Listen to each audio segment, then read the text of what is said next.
بسم اللہ الرحمن الرحیم۔ ہر سال عید قربان کے موقع پہ آپ دیکھتے ہیں کہ سیکولر، بے دین اور روشن خیال طبقہ مسلمانوں کے شاعر قربانی کے اوپر شور مچانا شروع کر دیتا ہے، اس پہ تنقید کرنا شروع کر دیتا ہے، اور ناسمجھی کے اندر ہمارے کچھ بھولے والے لوگ بھی اس پروپیگنڈے کا شکار ہو جاتے ہیں کہ کیا ضرورت ہے اتنے بڑے پیمانے پہ جانوروں کا خون بہایا جائے، اتنے بڑے پیمانے پہ جانوروں کے اوپر ظلم کیا جائے۔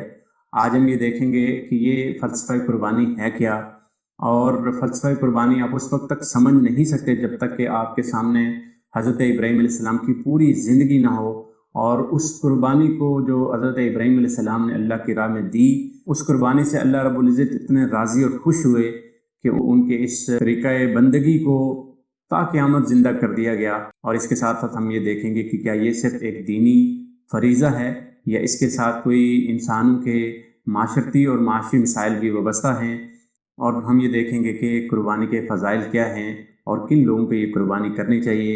آج ہم اس ویڈیو میں ان باتوں کے اوپر انشاءاللہ ڈسکشن کریں گے۔ آج کے سیشن میں ہم درجہ نکات پہ بات کریں گے۔ فلسفہ قربانی کیا ہے اور اس کا آغاز کب ہوا، حضرت ابراہیم علیہ السلام کی سنت کو کیوں زندہ رکھا گیا، حضرت ابراہیم علیہ السلام پر کون کون سی آزمائشیں آئیں، قربانی کے فضائل کیا ہیں، قرآن و سنت اس معاملے میں ہمیں کیا رہنمائی فرماتے ہیں، مسائل قربانی کیا ہیں، یہ کن پر واجب ہے اور شرائط قربانی کیا ہیں، سیکولر طبقے کے اعتراضات کیا اور ان کا جواب کیا ہے۔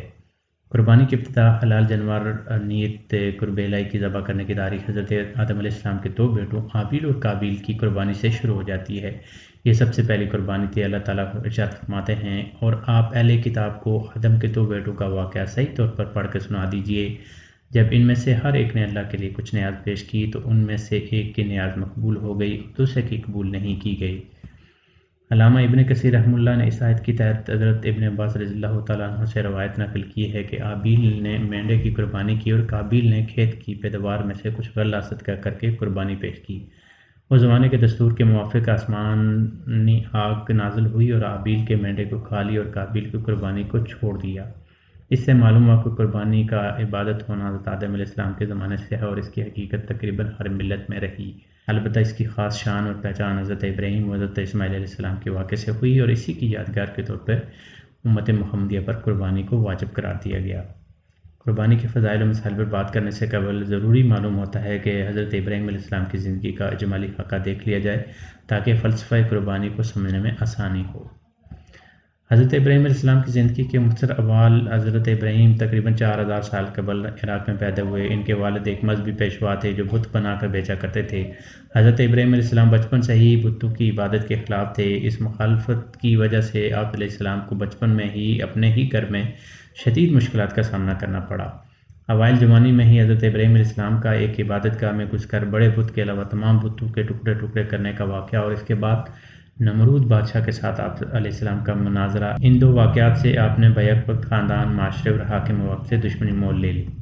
مناظرہ میں حضرت ابراہیم علیہ السلام کی منطقی جواب پر غور کرنے کے بجائے یہ شاہی فرمان جاری کیا گیا کہ اس کو جلا ڈالو اور اپنے معبودوں کی مدد کرو۔ حضرت ابراہیم علیہ السلام کو آتش نمرود میں ڈال دیا گیا، مگر اللہ کے حکم سے آگ حضرت ابراہیم علیہ السلام کے لیے ٹھنڈی ہونے کے ساتھ سلامتی اور آرام کی چیز بن گئی۔ اس قوم کی بدنصیبی کی حد تھی کہ اتنا بڑا معجزہ دیکھنے کے باوجود ایک آدمی بھی ایمان نہیں لایا۔ چنانچہ حضرت ابراہیم علیہ السلام عراق چھوڑ کر ملک شام تشریف لے گئے اور وہاں سے فلسطین چلے گئے اور وہیں مستقل قیام فرما کر اسی کو دعوت کا مرکز بنایا۔ بڑھاپے کی عمر میں حضرت ہاجرہ کے بطن سے حضرت اسماعیل علیہ السلام پیدا ہوئے۔ ابھی بچے کی خوشی صحیح طرح منا بھی نہ سکے تھے کہ اللہ تعالیٰ کی طرف سے حکم آ گیا، اپنی بیوی حضرت ہاجرہ اور ننھے بیٹے حضرت اسماعیل کو مکہ مکرمہ کے چٹیل میدان میں چھوڑاؤ۔ اس وقت مکہ ایک ایسی وادی تھی جہاں نہ کچھ کھانے کو تھا نہ پینے کو، بے آب و گیا صحرا اور دور دور تک کوئی ذی شے نہ تھی۔ ایسے میں اپنی بیوی اور بچے کو چھوڑنا بڑی آزمائش تھی، لیکن ہمیشہ کی طرح حضرت ابراہیم اس آزمائش میں سرخرو ٹھہرے۔ جب کھانے پینے کے لیے کچھ نہ رہا تو حضرت ہاجرہ بے چین ہو کر قریب کی صفا اور مروہ پہاڑیوں پر پانی کی تلاش میں دوڑیں اور ادھر پیاس سے بلکتے اسماعیل کی ایڑیوں سے پانی کا چشمہ زمزم جاری ہو گیا۔ حضرت ابراہیم علیہ السلام کو خواب میں دکھایا گیا کہ وہ اپنے اکلوتے بیٹے کو ذبح کر رہے ہیں۔ نبی کا خواب سچا ہوتا ہے، چنانچہ اللہ کے اس حکم کی تکمیل کے لیے فوراً فلسطین سے مکہ مکرمہ پہنچ گئے۔ جب باپ نے بیٹے کو بتایا کہ اللہ تعالیٰ نے مجھے تمہیں ذبح کرنے کا حکم دیا ہے تو فرمانبردار بیٹے اسماعیل علیہ السلام کا جواب تھا، ابا جان جو کچھ آپ کو حکم دیا جا رہا ہے اسے کر ڈالیے، انشاءاللہ مجھے صبر کرنے والوں میں پائیں گے۔ اور پھر اللہ تعالیٰ کی رضا کے لیے حضرت ابراہیم علیہ السلام نے تاریخ انسانی کا وہ عظیم الشان کارنامہ سر انجام دیا جس کا مشاہدہ نہ اس سے پہلے کبھی زمین و آسمان نے کیا اور نہ اس کے بعد کریں گے۔ اپنے دل کے ٹکڑے کو منہ کے بل زمین پہ لٹا دیا، چھری تیز کی، آنکھوں پہ پٹی باندھی اور اس وقت تک پوری طاقت سے چھری اپنے بیٹے کے گلے پہ چلاتے رہے جب تک اللہ تعالیٰ کی طرف سے یہ صدا نہ آ گئی، اے ابراہیم تو نے خواب سچ کر دکھایا، ہم نیک لوگوں کو ایسا ہی بدلہ دیتے ہیں۔ چنانچہ حضرت اسماعیل علیہ السلام کی جگہ جنت سے ایک مینڈا بھیجا گیا جو حضرت اسماعیل کی جگہ ذبح کر دیا گیا۔ دنیا کی جتنی چیزیں ایسی ہیں جن سے انسان محبت کرتا ہے ان سے کوئی چیز ایسی نہ تھی جس کو حضرت ابراہیم علیہ السلام نے حق کی خاطر قربان نہ کیا ہو، اور دنیا میں جتنے خطرات ایسے ہیں جن سے آدمی ڈرتا ہے ان میں سے کوئی خطرہ ایسا نہ تھا جسے انہوں نے حق کی راہ میں نہ جھیلا ہو۔ جس وقت سے حق ان پر منکشف ہوا اس وقت سے لے کر مرتے دم تک ان کی پوری زندگی سراسر قربانی ہی قربانی تھی۔ قرآن پاک میں مختلف مقامات پر ان تمام سخت آزمائشوں کی تفصیل بیان ہوئی ہے جن سے گزر کر حضرت ابراہیم علیہ السلام نے اپنے آپ کو اس بات کا اہل ثابت کیا تاکہ انہیں بنی نوع انسان کا امام اور رہنما بنایا جائے۔ ارشاد فرمایا گیا، جب ابراہیم علیہ السلام کو ان کے رب نے کئی باتوں سے آزمایا اور انہوں نے سب کو پورا کر دیا تو اللہ نے فرمایا کہ میں تمہیں لوگوں کا امام بنا دوں گا۔ عرض کرنے لگے میری اولاد کو، فرمایا میرا وعدہ ظالموں سے نہیں۔ اللہ عز و جل کو حضرت ابراہیم علیہ السلام کی ادائیں اتنی پسند آئیں کہ خالق کائنات نے حضرت ابراہیم علیہ السلام کو خلیل اللہ اور حنیف مسلم کہہ کر پکارا اور آپ کی سنتوں کو رہتی دنیا تک زندہ کر دیا۔ قربانی کی حقیقت قرآن کریم کی روشنی میں قرآن کریم میں بے شمار موقع پر قربانی کی حقیقت، حکمت اور فضیلت بیان کی گئی ہے، اور ہم نے تمہارے لیے قربانی کے اونٹوں کو عبادت الہی کی نشانی اور یادگار مقرر کیا ہے، ان میں تمہارے لیے اور بھی فائدے ہیں، سو تم ان کو نحر کرتے وقت قطار میں کھڑا کر کے ان پر اللہ کا نام لیا کرو، اور پھر جب وہ اپنے پہلو پر گر پڑیں تو ان کے گوشت میں سے تم خود بھی کھانا چاہو تو کھاؤ اور فقیر کو بھی کھلاؤ، خواہ وہ صبر سے بیٹھنے والا ہو یا سوال کرتا پھر رہا ہو۔ جس طرح ہم نے ان جانوروں کی قربانی کا حال بیان کیا اسی طرح ان کو تمہارا تابع دار بنایا تاکہ تم شکر بجا لو۔ اللہ تعالیٰ کے پاس ان قربانیوں کا گوشت اور خون ہرگز نہیں پہنچتا بلکہ اس کے پاس تمہاری پرہیزگاری پہنچتی ہے۔ اللہ تعالیٰ نے ان جانوروں کو تمہارے لیے اس طرح مسخر کر دیا ہے تاکہ تم اس احسان پر اللہ تعالیٰ کی بڑائی کرو کہ اس نے تم کو قربانی کی صحیح راہ بتائی، اور اے پیغمبر مخلصین کو خوشخبری سنا دیجیے۔ آپ فرما دیجئے کہ میری نماز، میری قربانی، میرا جینا اور میرا مرنا سب خالص اللہ ہی کے لیے ہے جو سارے جہاں کا مالک ہے، تو اس پر فدیہ ہے، خواہ روزے رکھ لے، خواہ صدقہ دے دے، خواہ قربانی کرے۔ اور ہم نے ہر امت کے لیے اس غرض سے قربانی کرنا مقرر کیا تھا کہ وہ ان چوپایوں کی قسم کے مخصوص جانوروں کو قربان کرتے وقت اللہ کا نام لیا کریں جو اللہ نے ان کو عطا کیے تھے۔ ہر قوم میں قربانی رکھی گئی جس کا بنیادی مقصد خالق کائنات کی یاد، اس کے احکام کی بجاوری، اس جذبے کے ساتھ کہ یہ سب کچھ اللہ کی عطا اور دین ہے۔ یہاں بھی انسان کی قلبی کیفیت کا ایسا انقلاب مقصود ہے کہ وہ مال و متاع کو اپنا نہ سمجھے بلکہ دل و جان سے اس عقیدے کی مشق کرے کہ اللہ تعالیٰ ہی اس کا حقیقی مالک ہے۔ قربانی احادیث مبارکہ کی روشنی میں حضرت عائشہ رضی اللہ تعالیٰ عنہ فرماتی ہیں کہ حضرت عائشہ صدیقہ رضی اللہ تعالیٰ عنہ فرماتی ہیں کہ رسول اللہ صلی اللہ علیہ وسلم نے فرمایا، ابن آدم انسان نے قربانی کے دن کوئی ایسا عمل نہیں کیا جو اللہ کے نزدیک خون بہانے یعنی قربانی کرنے سے زیادہ پسندیدہ ہو، اور قیامت کے دن وہ ذبح کیا ہوا جانور اپنے سینگوں، بالوں اور کھروں کے ساتھ آئے گا، اور قربانی کا خون زمین پر گرنے سے پہلے اللہ تعالیٰ کے ہاں قبول ہو جاتا ہے، لہذا تم اس کی وجہ سے قربانی کر کے اپنے دلوں کو خوش کرو۔ حضرت زید بن ارقم رضی اللہ تعالیٰ عنہ راوی ہیں کہ رسول اللہ صلی اللہ علیہ وسلم کے صحابہ رضوان اللہ اجمعین نے دریافت کیا کہ یا رسول اللہ یہ قربانی کیا ہے؟ فرمایا تمہارے باپ ابراہیم علیہ السلام کا طریقہ یعنی ان کی سنت ہے۔ صحابہ نے عرض کیا کہ پھر اس میں ہمارے لیے کیا ہے؟ آپ صلی اللہ علیہ وسلم فرمایا جانور کے ہر بال کے بدلے ایک نیکی۔ انہوں نے عرض کیا کیا دمبا وغیرہ اگر ذبح کریں تو ان کی اون کیا ہے؟ فرمایا کہ اون کے ہر بال کے بدلے ایک نیکی۔ پھر فرمایا جس نے خوش دلی سے طالب ثواب ہو کر قربانی کی تو آتش جہنم سے روک لیا جائے گا۔ جس شخص میں قربانی کرنے کی وسعت ہو پھر بھی وہ قربانی نہ کرے تو ہماری عیدگاہ کے قریب نہ آئے۔ جو لوگ قربانی کے ساتھ رکھنے کے باوجود اپنی قربانی واجب نہیں کرتے ان کے لیے لمحہ فکریہ ہے۔ اول یہی نقصان کیا کم تھا کہ قربانی نہ کرنے سے اتنے بڑے ثواب سے محروم ہو گئے، مزید یہ کہ وہ گنہگار اور جہنم کے حقدار بھی ہیں۔ مسائل قربانی۔ قربانی کی دو قسمیں، ایک واجب، دوسری مستحب۔ صاحب استطاعت پر قربانی کرنا واجب ہے اور وہ قربانی نہ کرنے کی وجہ سے گنہگار ہوگا۔ اگر کوئی صاحب استطاعت نہ ہو اور وہ قربانی کرے تو یہ مستحب ہے۔ جس طرح زکوٰۃ صاحب نصاب مسلمان پر الگ الگ لازم ہوتی ہے، اسی طرح قربانی بھی ہر صاحب نصاب پر الگ الگ لازم ہوگی۔ چنانچہ ایک قربانی ایک گھرانے کی طرف سے کافی ہونے کا خیال درست نہیں ہے، اور ہر مالدار شخص پر قربانی اس کی ذات پر واجب ہوتی ہے، اس لیے پورے گھر، خاندان یا کنبے کی طرف سے ایک آدمی کی قربانی کافی نہیں ہوگی۔ مردوں کے صالح ثواب کے لیے یا زندہ لوگوں کو ثواب پہنچانے کے لیے قربانی کرنا جائز ہے۔ اگر کسی آدمی نے قربانی کی نظر مانی یا قربانی کی نیت سے جانور خریدا تو ان پر قربانی واجب ہے۔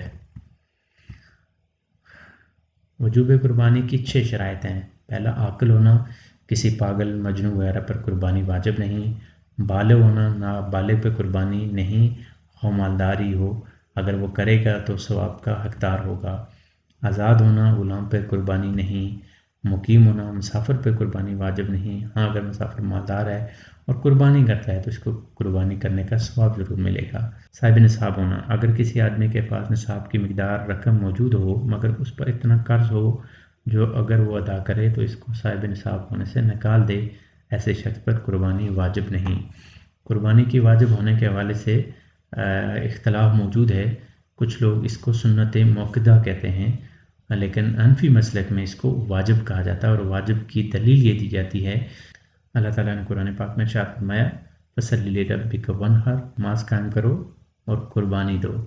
دوسری وہ حدیث کہ اللہ کے نبی صلی اللہ علیہ وسلم نے فرمایا جو صاحب حیثیت ہونے کے باوجود قربانی نہ کرے وہ ہماری عیدگاہ کے قریب بھی نہ آئے۔ بیوی کی قربانی شوہر پر لازم نہیں، اگر بیوی کی اجازت سے کر لے تو ہو جائے گی۔ بعض لوگ نام بدل کر قربانی کرتے ہیں، باوجود یہ کہ دونوں میاں بیوی صاحب نصاب ہوتے ہیں۔ مثلا ایک سال شوہر کے نام سے، دوسرے سال بیوی کے نام سے، تو اس سے قربانی ادا نہیں ہوتی، بلکہ ہر صاحب نصاب میاں بیوی پر علیحدہ علیحدہ قربانی ہوتی ہے۔ نصاب سے مراد یہ ہے کہ اس کے پاس 7.5 تولہ سونا یا 52.5 تولہ چاندی یا اس کی قیمت کے برابر نقد رقم ہو، یا ضرورت اصلیہ سے زائد اتنا سامان ہو جس کی قیمت 52.5 تولے چاندی کے برابر ہو۔ قربانی کے وقت کوئی اور چیز قربانی کے عوض کرنا جائز نہیں، کوئی دوسری چیز کے کم نہیں ہو سکتی۔ مثلا بجائے قربانی کے بکرا یا اس کی قیمت صدقہ خیرات کر دی جائے، یہ ناکافی ہے۔ قربانی کے جانور کی عمر اونٹ 5 سال کا، گائے 2 سال کی، بکرا اس میں بکری، دمبا، دمبی اور بھیڑ نر مادہ دونوں شامل ہیں 1 سال کا۔ اس سے کم عمر ہو تو قربانی جائز نہیں۔ دمبا یا بھیڑ کا 6 مہینے کا بچہ اگر اتنا بڑا ہو کہ دور سے دیکھنے میں سال بھر کا معلوم ہوتا ہو تو اس کی قربانی جائز ہے۔ قربانی کا جانور بے عیب ہونا ضروری ہے، اگر تھوڑا سا عیب ہو تو قربانی مکروہ ہوگی اور زیادہ عیب ہو تو قربانی نہیں ہوگی۔ ایسا پاگل جانور جو چرتا نہ ہو، اتنا کمزور کہ کھڑا نہ ہو سکے، اندھا یا ایسا کانا جس کا کانا پن ظاہر ہو، ایسا بیمار جس کی بیماری ظاہر ہو، ایسا لنگڑا جو خود اپنے پاؤں سے قربان گاہ تک نہ جا سکے، جس کی پیدائشی کان نہ ہو یا ایک کان نہ ہو، پاؤں، کان، دم، ناک کٹی ہوئی ہو، دانت نہ ہو، ان سب کی قربانی ناجائز ہے۔ جس کے پیدائشی سینگ نہ ہو اس کی قربانی جائز ہے، اگر سینگ تھے مگر ٹوٹ گئے تو قربانی جائز نہیں ہے۔ بہتر ہے کہ اپنی قربانی اپنے ہاتھ سے کرے جبکہ اچھی طرح ذبح کرنا جانتا ہو، اور اگر اچھی طرح نہ جانتا ہو تو دوسرے کو ذبح کرنے کا حکم دے، مگر اس صورت میں بہتر یہ ہے کہ وقت قربانی وہاں حاضر ہو۔ حضرت علی رضی اللہ تعالیٰ عنہ سے روایت ہے کہ رسول اللہ صلی اللہ علیہ وسلم نے فرمایا اے فاطمہ اٹھو اور اپنی قربانی کے پاس ذبح کے وقت موجود رہو، اس لیے کہ اس کے خون کا پہلا قطرہ گرنے کے ساتھ ہی تمہارے تمام گناہ معاف ہو جائیں گے۔ یہ قربانی کا جانور قیامت کے دن اپنے گوشت اور خون کے ساتھ لایا جائے گا اور تمہارے ترازو میں 70 گنا زیادہ کر کے رکھا جائے گا۔ لبرلز کے اعتراضات اور ان کا جواب۔ پہلا اعتراض کہ جانوروں پہ ظلم ہے، دوسرا اعتراض جانور ذبح کرنے سے بہتر ہے کسی کو پیسے دے کر اس کی ضرورت پوری کر دی جائے۔ جہاں تک پہلے سوال کا تعلق ہے تو اس کا جواب اللہ رب العزت نے خود دیا ہے، جس طرح ہم نے ان جانوروں کی قربانی کا حال بیان کیا اسی طرح ان کو تمہارا تابع دار بنایا تاکہ تم شکر بجا لو۔ اللہ تعالیٰ کے پاس ان قربانیوں کا گوشت اور خون ہرگز نہیں پہنچتا، بلکہ اس کے پاس تمہاری پرہیزگاری پہنچتی ہے۔ انسان کو اللہ تعالیٰ نے اشرف المخلوقات بنایا اور یہ تمام چیزیں انسان کی خدمت کے لیے پیدا کی ہیں، اور ان جانوروں کا پیدا کرنے والا اللہ ہے، خالق و مالک اللہ ہے، اسی کے نام پر اگر ذبح ہوئے تو کہاں کا ظلم؟ پھر اللہ کو نہ ان کا خون پہنچتا ہے نہ گوشت تو انسان کھاتے ہیں، کتنے غریب سال بھر گوشت کو ترستے ہیں، اللہ سال میں ایک بار سب کو پیٹ بھر کر گوشت کھلاتا ہے۔ عقل کے اندھوں کو یہ ظلم نظر آتا ہے اور دنیا میں لاکھوں انسانوں کو گولیوں سے چھلنی کر دیا جاتا ہے، وہ انہیں ظلم نظر نہیں آتا۔ اسپین میں کھیلی جانے والی بل فائٹنگ گیم جس میں بیلوں کو نیزوں سے اندھا کر دیا جاتا ہے وہ نظر نہیں آتا۔ گادی مائی کے تہوار میں لاکھوں جانوروں کی دیوی کے قدموں میں بلی دی جاتی ہے۔ دنیا میں سالانہ لاکھوں پرندے اور جانور شکاریوں کے شوق کی بین چڑھتے ہیں اور کتنی مخلوق نایاب ہو گئی جس کا شکار کیا جاتا رہا، جبکہ جو جانور ذبح ہوتے ہیں اگلے سال سے زیادہ پیداوار ہو جاتی ہے، اربوں روپے کا بزنس ہوتا ہے۔ دوسرا اعتراض، پہلی بات، جتنا غریبوں کی مدد اور ان کی ضرورتوں کا خیال اسلام نے رکھا ہے اور مالداروں کے مال میں غریبوں کا حق رکھا ہے، اتنا کسی مذہب نے نہیں رکھا۔ اسلام صرف سال میں ایک دفعہ غریب کی مدد کا حکم نہیں دیتا، اسلام تو اس حد تک ایک رات بھی اگر کسی مسلمان کا پڑوسی بھوکا سویا تو اس کا بھی مسلمان کو حساب دینا پڑے گا۔ دوسری بات، جانور کی جان انسانی جان کا صدقہ ہے، جیسا کہ اسماعیل علیہ السلام کی صورت میں جان کا صدقہ دیا گیا، یہ صدقہ کسی اور چیز سے ادا نہیں ہو سکتا۔ جزاکم اللہ خیر، یہ تھا آج کا سیشن، امید ہے آپ کو ویڈیو پسند آئے گی۔ ملیں گے اگلی ایپیسوڈ کے ساتھ۔